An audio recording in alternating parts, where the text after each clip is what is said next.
चला, आज आपण शांततेच्या शक्तीबद्दल बोलूया. ज्या जगात सतत काही ना काही आवाज सुरू असतो, तिथे कदाचित सर्वात मोठी ताकद बोलण्यात नाही तर शांत राहण्यात असेल, नाही का? बऱ्याचदा असं वाटतं की आपल्यावर सतत माहितीचा, नोटिफिकेशन्सचा, संभाषणांचा मारा होतोय, पण गंमत म्हणजे सर्वात मोठा आवाज नेहमी बाहेरूनच येत नाही. हो, हे अगदी खरे.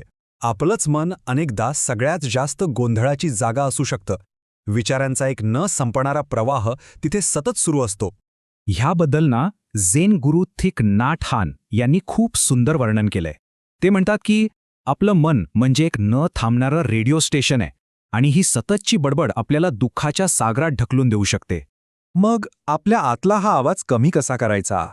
यावर एका प्राचीन कथेतून खूप काही शिकायला मिळतं. तर झालं असं की एक माणूस खूप रागात बुद्धांकडे आला आणि त्यांच्यावर ओरडू लागला.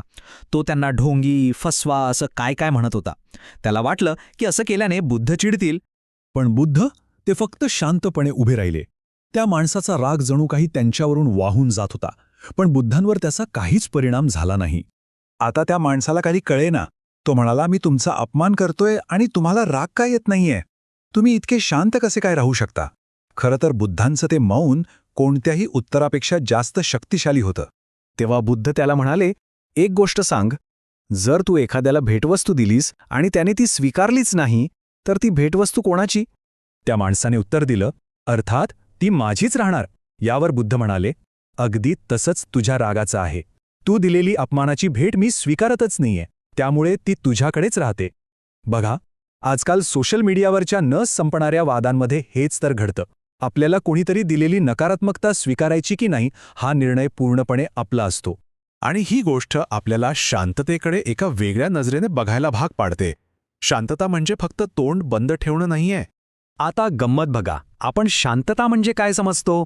तर न बोलणं. पण खरी शांतता ही आतून येते. ती म्हणजे मनाची शांती. कवी कबीरांनी हेच तर सांगितलंय. ते म्हणतात की जोपर्यंत मनातली खटपट थांबत नाही तोपर्यंत ओठ शांत होत नाहीत.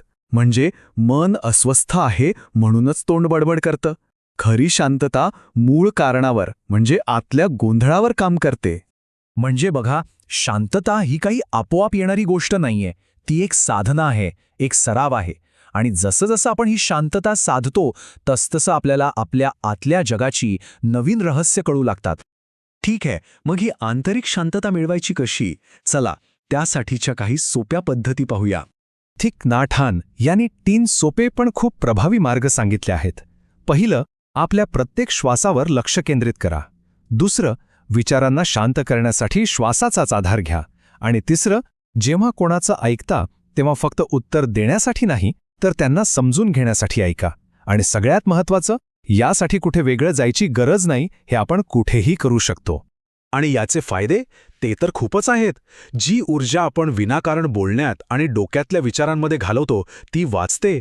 यातून आपली मानसिक शक्ती वाढते, नातेसंबंध सुधारतात आणि खऱ्या अर्थाने शांतीचा अनुभव येतो. तर मग या सगळ्याचा सार काय? आपण काय घेऊन जायचं यातून? शांतता म्हणजे रिकामेपणा नाही, उलट ती एक प्रचंड शक्ती आहे. ती आपल्याला स्पष्टता देते, आपल्या आत एक अशी जागा तयार करते जिथून आपण जगाकडे आणि स्वतःकडे जास्त चांगल्या प्रकारे पाहू शकतो. आणि लक्षात ठेवा, कधीकधी सर्वात शक्तिशाली, हुशार आणि योग्य उत्तर म्हणजे काहीही न बोलणं, शांत राहणं. हा एक विचार आपल्या आयुष्यातल्या शांत क्षणांना एक नवीन अर्थ देऊ शकतो.